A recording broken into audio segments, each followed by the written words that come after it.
What's the deal, everyone? Welcome back to On-Site Testing. I'm Jeremy Deal, and today I've been asked to test the brand new Insta360 X4 camera. And they want me to create 360 walkthrough tours on the KUULA platform. Now, I made a video similar to this one with the One RS 1-inch 360 edition last year, so I'll put a link to that above if you have that camera. And I have a super deep dive into the KUULA platform. That's a start-to-finish walkthrough, and yet another video on just their editing sidebar, depending on how much information you want. So those will all be linked above too. Needless to say, I have a little experience here and I'm here to enhance yours. Big shout out to today's sponsor, virtualstaging.ai, but a little bit more on them a little later on in the video. Before we officially get into the video, I want to give you one big tip that might save you a lot of headache. If you have a VPN in your phone when trying to connect to the camera, or all the Insta360 cameras for that matter, make sure to turn that off or you will have some connection issues in the process. While I talk about my camera and my settings, I'll show you a time lapse from my phone of this exact shoot in action. And the first thing I want to mention is the actual build of the camera. I know this is not the first time you're seeing the camera, so you already know about the screw-on lens covers. Now, the lens covers are not new. They have always had them, but we try to compare the old ones to this new screw-on design. Well, there's no comparison. I set these monopods up as high as I can get them in the wind, and no matter how careful you are, if you're using these cameras constantly for a professional workflow, then that drop to the ground is basically inevitable. In my opinion, the X4 has a far superior, rugged build than any other 360 camera in its category, and I'll be releasing a deep dive into my thoughts about the camera itself in a separate review releasing in a few weeks. But if you're watching this and it's already out, well, I'll link that for you as well. Just as a reminder, if you're interested in any of the things I talk about in today's video, including this camera, it helps me a huge deal if you use my affiliate links down in the description below with the Insta360 company directly. Not only does it help this channel grow and attract future large brands, it also gets you whatever the best deal they are currently offering. Those deals are always changing, but it will be the best buy option available at the time online. And no, I don't mean from the retailer. Now that I just plugged myself and mentioned those cool add-ons like the lens covers and the thermo grip I did not bring up, I actually recommend removing all of that extra stuff and going with the bare camera like this if you want the cleanest stitch possible. I tend to leave the covers on for exteriors just in case, because those wide open exteriors tend to show that stitch line less than the tight confines and walls of ceilings of interiors. I take them off for the interiors and I only have the thermo cover on when I'm hand holding this camera for long periods of time, so both of those accessories tend to just live in the soft case that comes with it. The settings are not as straightforward for me on this camera as it was with the X3 and the One RS 1-inch edition, or the 1-inch 360 edition, either way. In their attempts to simplify user experience, they removed a few options some of you have already reached out to me about in messages, and there's not yet an option to save the raw images in the HDR photo mode, nor is there any option to choose how many exposures the camera takes. But if you go the regular photo option, there is an option to save raw images there. Maybe in the future there'll be a firmware update to change this, and if that happens, I'll make sure to make a video about that as well.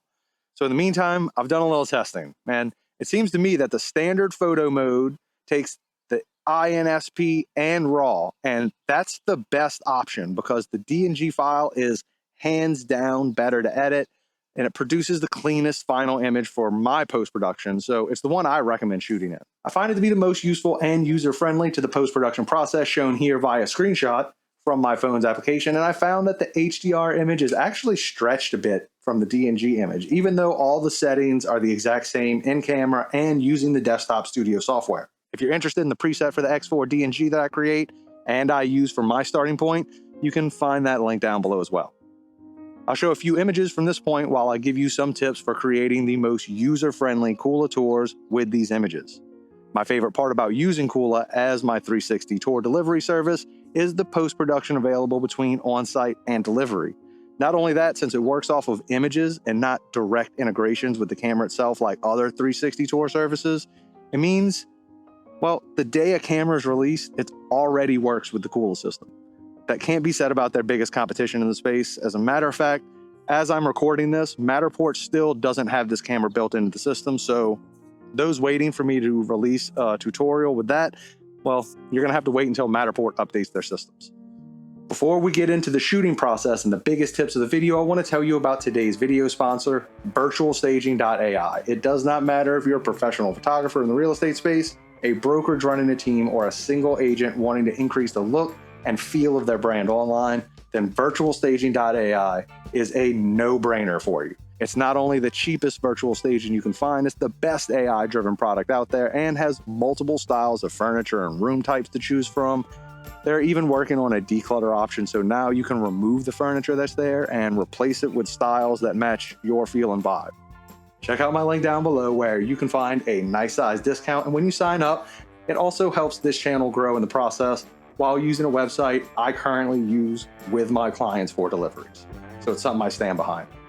Now, inside of the house, I have a few tips about camera placement for rooms, and I decided to pick this tiny house again because I use it to create the main KUULA walkthrough video. I'll link at the end, so everything will stay nice and cohesive for y'all. I'll provide links in the description for both the 360 tours with the 1RS 1-inch 360 edition and this one with the X4 if you're debating on the quality between the two cameras and which one is the best purchase for you. I know which one I'd buy today, but you can find out once you do that. When you're figuring out the best spots to place the camera for your tour, naturally, you'd think it probably makes most sense to place it here in the center of the room.